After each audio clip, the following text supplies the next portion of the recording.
Baik, bismillahirrahmanirrahim. Assalamualaikum warahmatullahi wabarakatuh.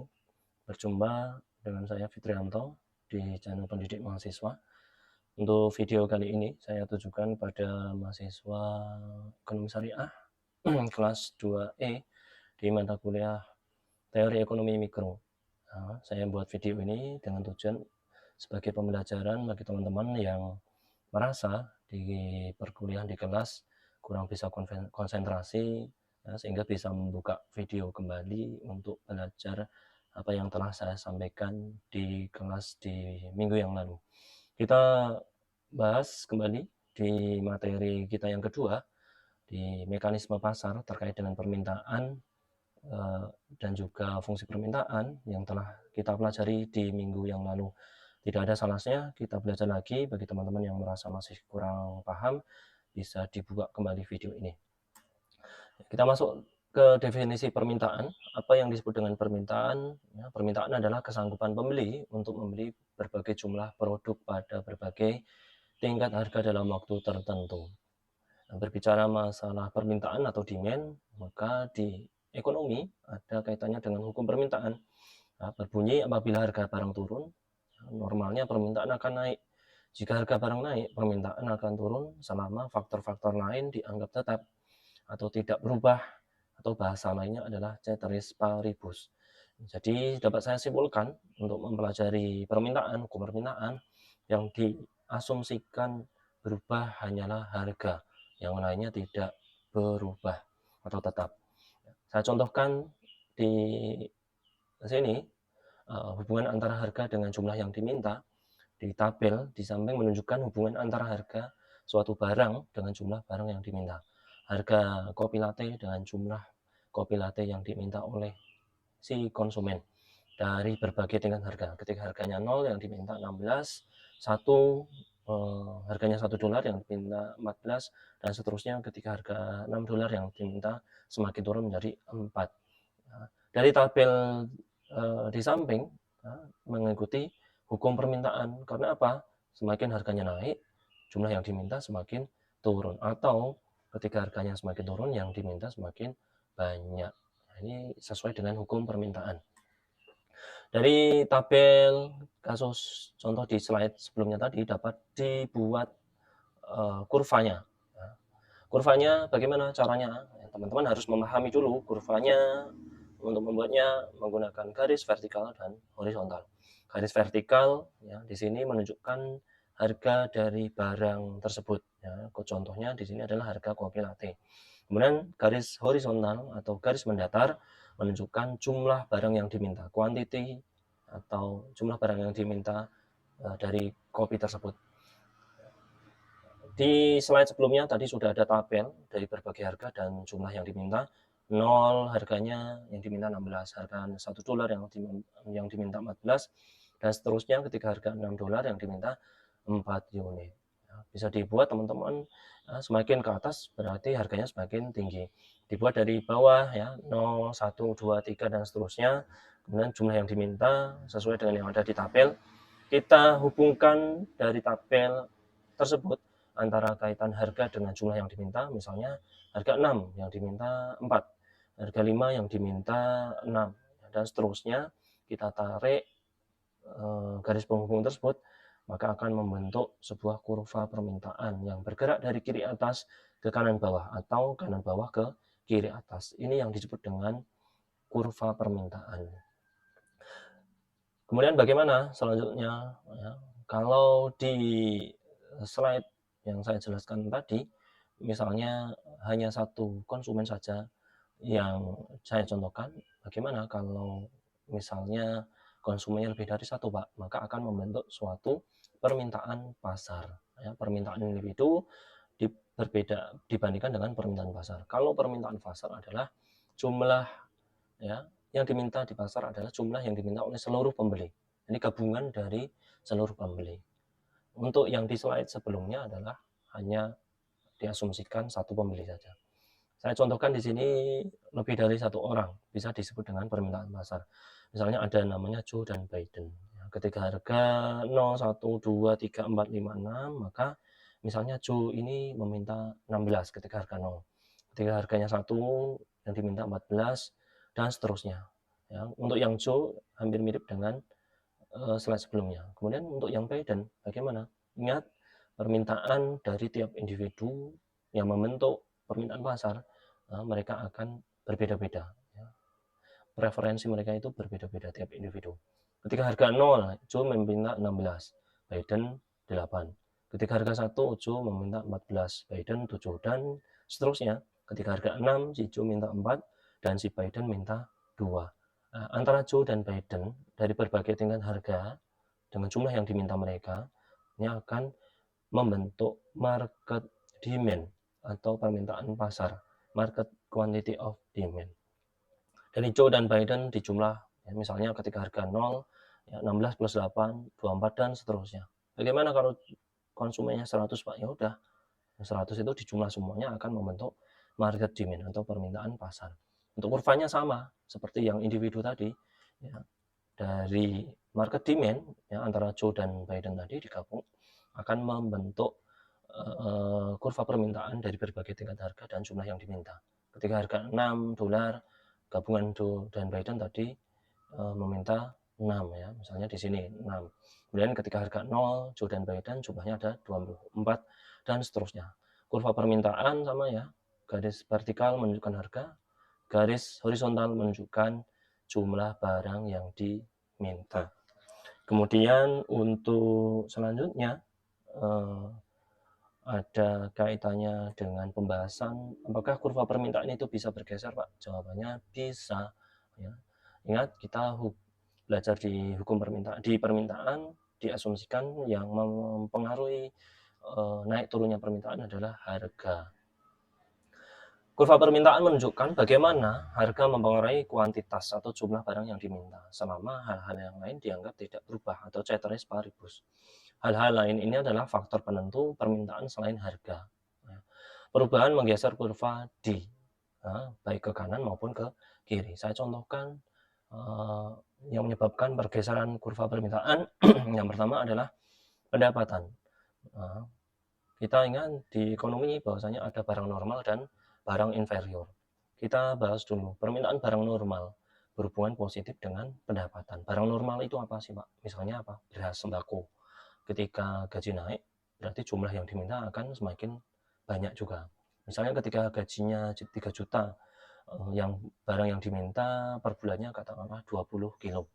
Tapi ketika gajinya naik menjadi 5 juta, beras yang diminta per bulannya dari 3 kilo menjadi 5 kilo. Nah, ini yang disebut dengan barang normal. Peningkatan pendapatan menyebabkan peningkatan jumlah yang diminta pada setiap harga, menggeser kurva D ke kanan. Sebaliknya, ada barang normal, ada barang inferior. Permintaan barang inferior berhubungan terbalik atau berhubungan negatif dengan pendapatan. Contoh barang inferior apa, Pak? Misalnya singkong.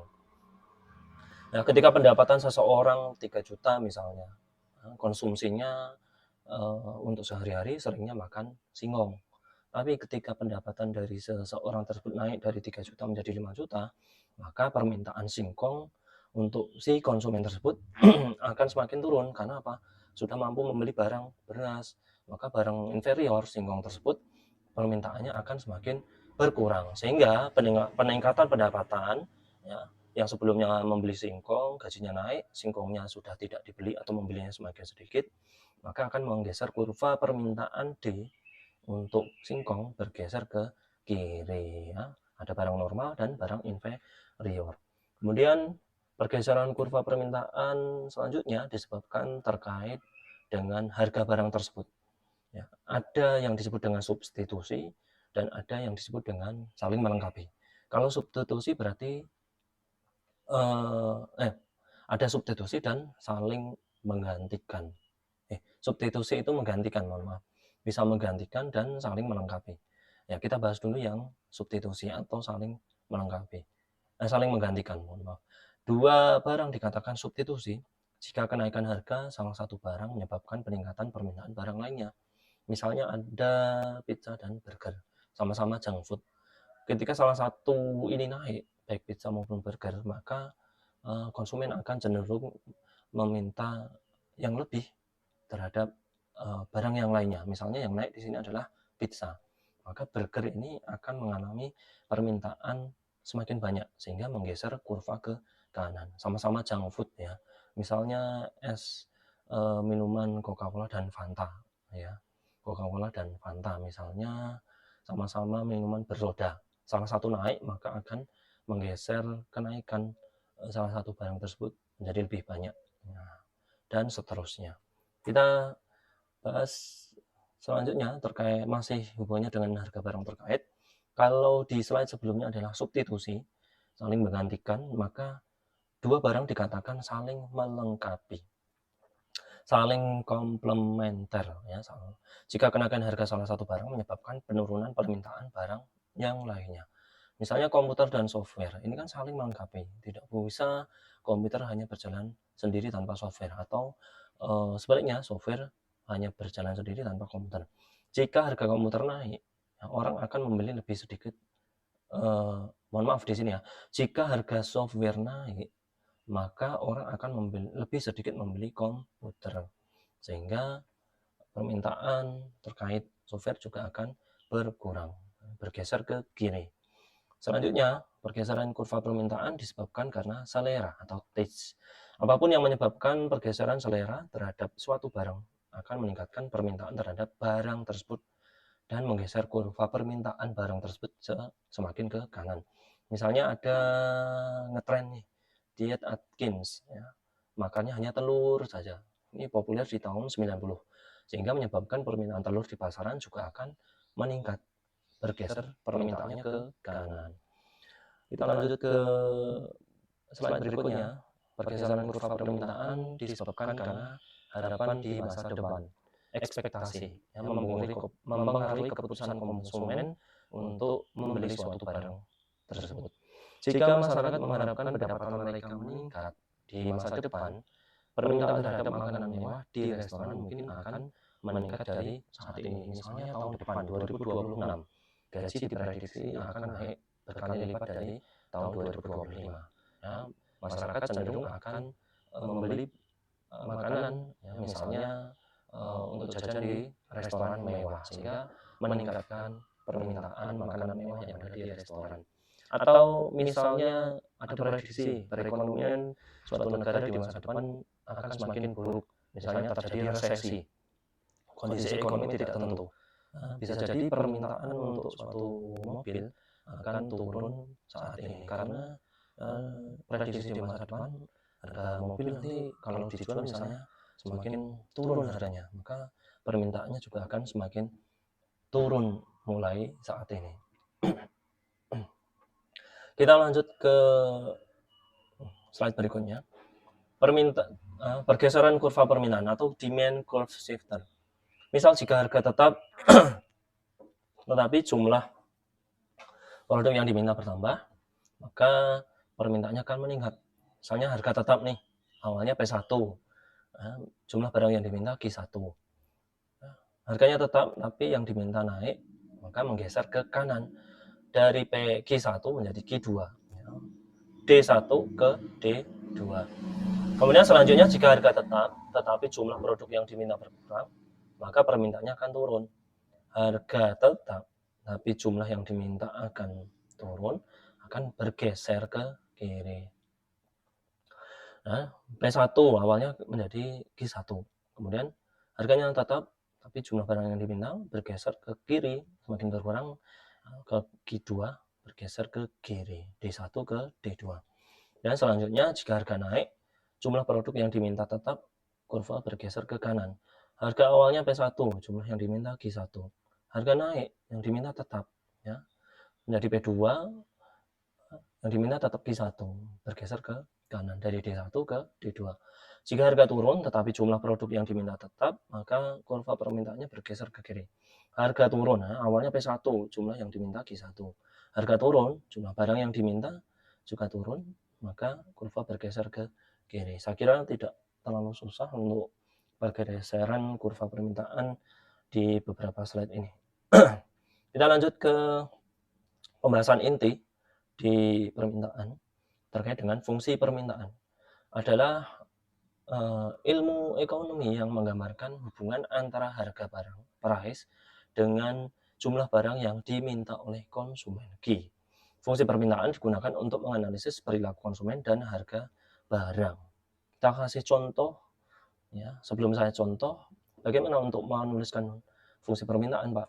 Fungsi permintaan dapat ditulis QD sama dengan A min BP atau min BP plus A boleh, tinggal dibalik, maknanya sama saja. Keterangannya P adalah harga produk, QD adalah jumlah produk yang diminta, A adalah konstanta, dan P adalah koefisien. Nah, teman-teman, untuk membuat fungsi permintaan dapat dituliskan sedemikian. Nah, bagaimana Pak caranya untuk membuat fungsi permintaan? Teman-teman harus menggunakan rumus dulu, rumus persamaannya. Dengan cara bagaimana?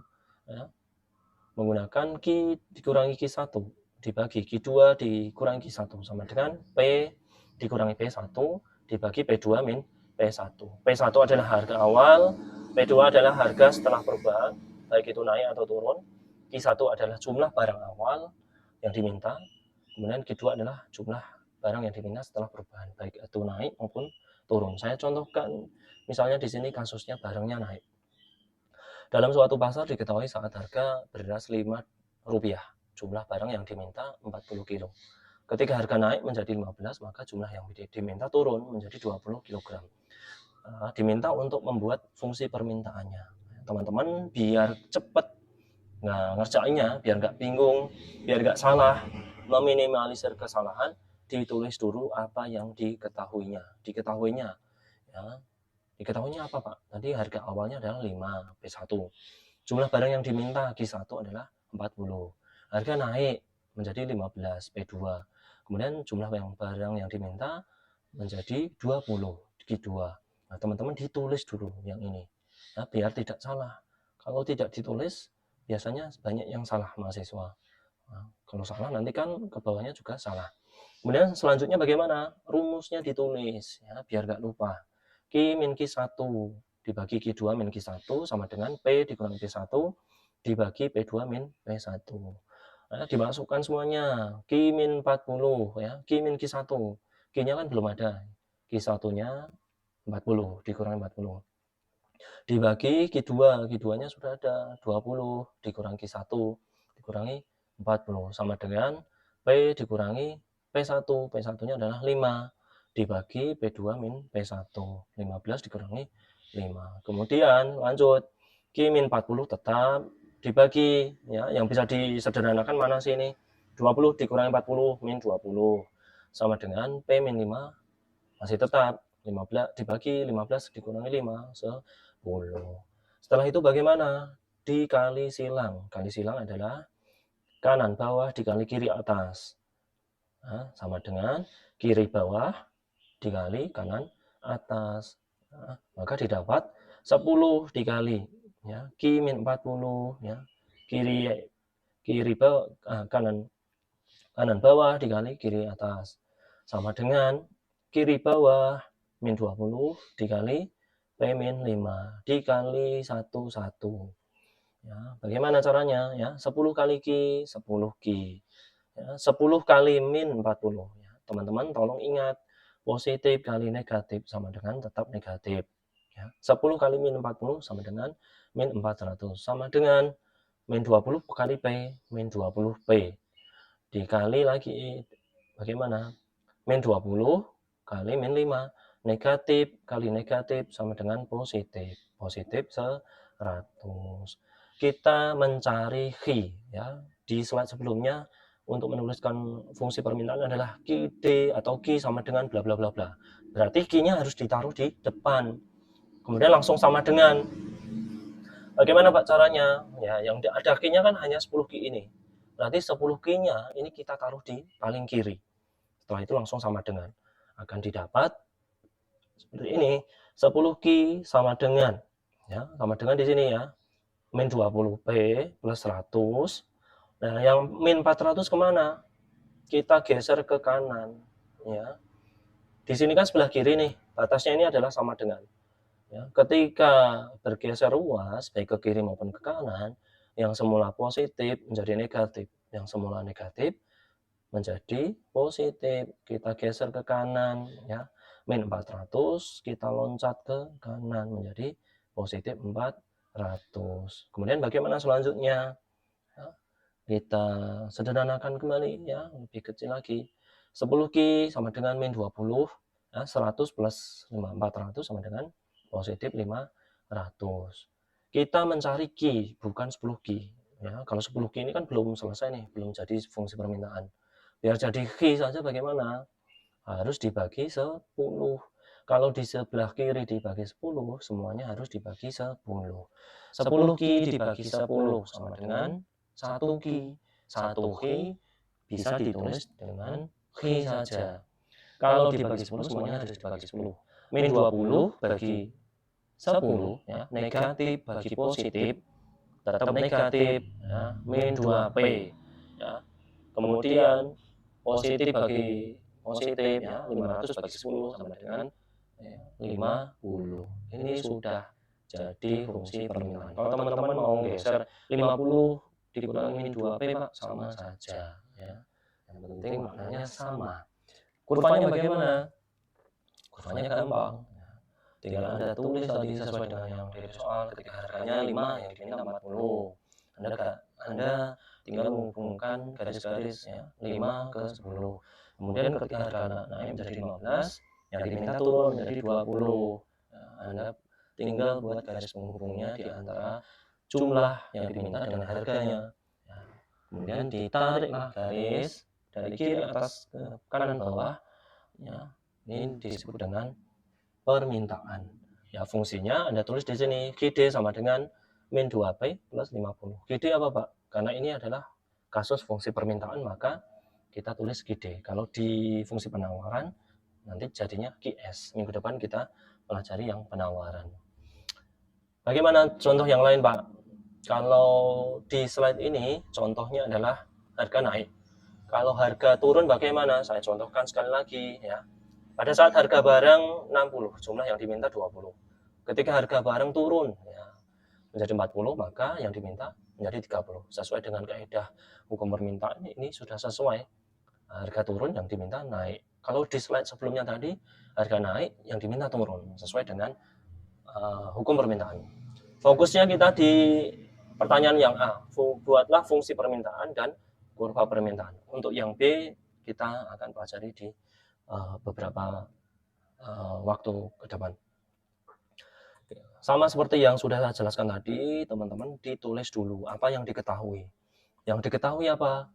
Harga awal, harga akhir, kemudian jumlah awal, jumlah akhir, ya, maksudnya jumlah yang ketika mengalami penurunan atau kenaikan.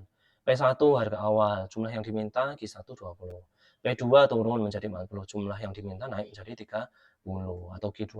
Ditulis rumusnya dulu. Q min Q1 dibagi Q2 min Q1 sama dengan P min 1. P min P1 dibagi P2 min P1. Dimasukkan semuanya, ya. Q min Q1, Q1-nya adalah 20. Dibagi Q2 min Q1. Q2-nya 30 dikurangi Q1, 20. 30 dikurangi 20 sama dengan P min P1. P dikurangi 60 dibagi P2 min P1. 40 dikurangi 60. Kemudian dibuat lebih sederhana lagi. Q min 20 sama. Dibagi 30 min 20, 10. Sama dengan P dikurangi 60 sama, masih sama. 4 dibagi 40 dikurangi 60. 40 dikurangi 60 sama dengan negatif 20. Selanjutnya bagaimana? Kali silang. Kali silang adalah kanan bawah dikali kiri atas. Sama dengan kiri bawah dikali kanan atas. Gitu, ya. Ya, kanan bawah min 20 dikali kiri atas, Q min 20 dalam tanda kurung buka tutup, ya, sama dengan kiri bawah 10 dikali kanan, ya, 10 ini adalah kiri bawah dikali kanan atas, 10 dikali P min 60 dalam kurung buka dan tutup. Dikali 1 min 20 kali Q sama dengan min 20Q. Ya. Min 20 kali min 20. Negatif dikali negatif sama dengan positif 400. Sama dengan 10 kali P, 10P. 10 kali min 60. Positif kali negatif sama dengan negatif. 10 kali min 60 sama dengan min 600. Dikumpulkan, ya. Nah, kita nyari Xi-nya ya. Xi-nya biar di depan, pokoknya yang ada Xi-nya kasih di depan. Di depan itu maksudnya di kiri sama dengan disendirikan sendiri. Ya. Min 20 Qi ya sama dengan 10P min 600 ya. Yang positif 400 kemana Pak? Di sini positif 400 loncat sama dengan ya, pindah ke kanan menjadi minus 400 ya. Batasnya ruas itu adalah sama dengan ini. Teman-teman yang masih belum paham ruas ya. Ya, karena di sini min 60 min 20 Q-nya kita sendirikan, biar sendiri maka langsung sama dengan yang 400 positif di sini kita geser ke kanan jadi negatif karena di sini positif jadi negatif. Kemudian lanjutnya bagaimana Pak? Ya, lanjutnya gampang ya. Min 20 Q sama dengan 10P tetap. Nah, min 600 di min 400 sama dengan min 1000. Kemudian selanjutnya kita nyari Xi ya. Biar nyari Xi maka bagaimana? Kita bagi 20. Kalau di sebelah kiri bagi 20 semuanya harus dibagi 20. Nah, di sini masih negatif nih. Biar teman-teman nggak bingung. Pokoknya dibagi 20 dulu ya. Min 20 bagi 20, positif 20. Negatif bagi positif sama dengan negatif ya, negatif Xi. Negatif 1 Xi. Bisa disebut ditulis negatif Xi. Sama dengan 10P dibagi 20 sama dengan 0,5P. Ya. Negatif 1000 dibagi 20 sama dengan negatif dibagi positif sama dengan negatif 50. Kita pengen mencari Xi, bukan negatif Xi. Maka untuk mengatasinya, yang sebelumnya di sini negatif, jadikan positif. Yang sebelumnya positif, jadikan negatif. Maka akan terjadi hasilnya seperti ini. Xi D sama dengan ya, min 0,5P ya, karena kita pengen menghilangkan negatifnya di sini. Negatif jadi positif, positif jadi negatif. Min 0,5P ya, di sini minus 50 jadi positif 50. Nah, ini yang disebut fungsi permintaan sudah selesai. Kurvanya bagaimana Pak? Sama seperti yang sudah saya jelaskan tadi. Dibuat P1, Q1-nya berapa? P1-nya tadi 60 yang diminta atau Q1-nya 20. Kemudian P2-nya 40 yang diminta naik menjadi 30. Dihubungkan garis-garisnya antara P dengan Q, inilah yang disebut dengan fungsi permintaan. Sudah selesai. Sampai di sini mudah-mudahan cukup jelas bagi teman-teman semuanya. Kita cukupkan video kita kali ini. Semoga teman-teman yang kemarin di kelas belum paham bisa paham melalui video yang saya jelaskan. Jangan lupa untuk tugasnya dikerjakan. Kita jumpa di video selanjutnya dengan pembahasan yang lain. Tetap semangat untuk belajar. Assalamualaikum warahmatullahi wabarakatuh.